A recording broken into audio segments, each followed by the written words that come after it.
মেয়েরা একটা আলাদা সংসার চায় কেন জানেন? নিজের মতো করে সংসারটাকে গুছিয়ে রাখার জন্য। কথায় কথায় যে পায়ে পায়ে দোষ ধরবে না, এরকম একটা সংসার চায় মেয়েরা।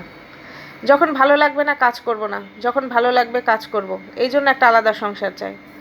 নিজের ইচ্ছে হলো নিজের স্বামীকে মনের মতো করে একটা রান্না করে খাওয়াবো, নিজের সন্তানদেরকে একটা মনের মতো করে রান্না করে খাওয়াবো, পছন্দসই রান্না খাওয়াবো, এই জন্য একটা আলাদা সংসার চায়।